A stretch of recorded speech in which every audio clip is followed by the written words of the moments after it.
Good morning, folks. We'll start with the recent interview with and about Lennart about the greater bullying scandal in the climate arena. I told you they couldn't cross that line without an explosion, and we are building towards just that. Trolls and bullies becoming revealed, no longer able to make scientific arguments. They just call names like skeptic or denier, or they threaten occupational and personal safety. Dear Dr. Schmidt, there's a little qualifier word in our language we like to call constructive, in this case used as constructively. What's great about this article is they take shots at both political sides, acknowledging what I've tried to drill into your skulls.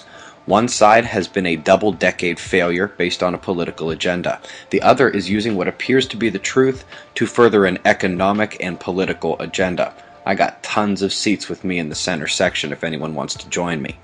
Fascinating article I'll have to read at least once more. According to these scientists, the universe is static in terms of size, not expanding, and much closer to a flat shape, conflicting with mainstream and electric propositions. Couple facts from this paper: sea level rise has indeed slowed 30%, with multiple confirmations right as the Earth stopped its warming, about 15 to 20 years ago. There are new ways we are learning about how El Niño causes the variations we've seen, and their strongest conclusion in the paper is that we'll need to eliminate much more natural variability before being able to accurately predict the human factor. Top weather watch. The Uyen half candidate we discussed with Dr. Uyen in yesterday's chat uploaded to YouTube. Within 2 hours of the M-class solar flare, she zoomed past the normal scale-up of storms and jumped directly to a Category 4 hurricane. Good news is that it should weaken before making landfall. They'll have enough to deal with in terms of rain and flooding. Quickly rounding out the world, starting with the lows in the South Atlantic, drawing another convergence back up over Brazil. It's how coastal zones get flooded, and we'll watch for that tonight.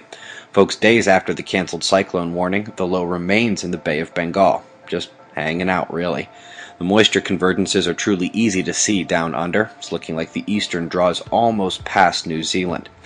Coming to Europe, the system at the northwest coastline sort of blew itself out there. What I think everyone needs to be watching is in the Mediterranean. That's a funky looking system coming north out of Africa.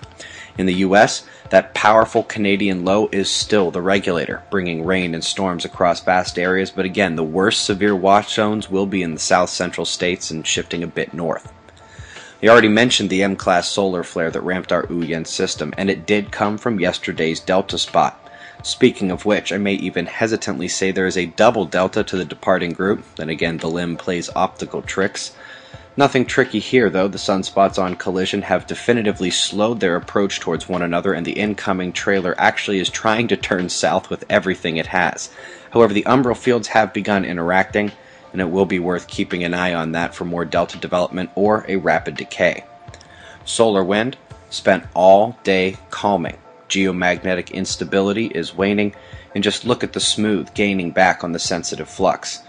The coronal fields, not so smooth. Dude, chill. We have a strangely open hemisphere of the sun following a strong filament release on the northeastern limb.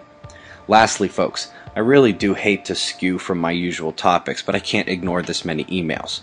First, any Democrat, liberal, or centric should probably speak to their Senate representative about what is truly a bill against free speech. Ted's not wrong there. But this has a puny chance of passing the actual Senate vote, and absolutely no chance of passing the House. This is like fearing a phantom, and it is merely another point to get you all riled up as the campaigns kick back into gear. There's also an exclusion in the bill for the press, so start a blog and have some immunity. Now, if I can get off that political theater of nonsense and showmanship and get back to the star of the show, shots as always to close. Eyes open. No fear. It's 6:30 a.m. Eastern Time, and that's the news. Be safe, everyone.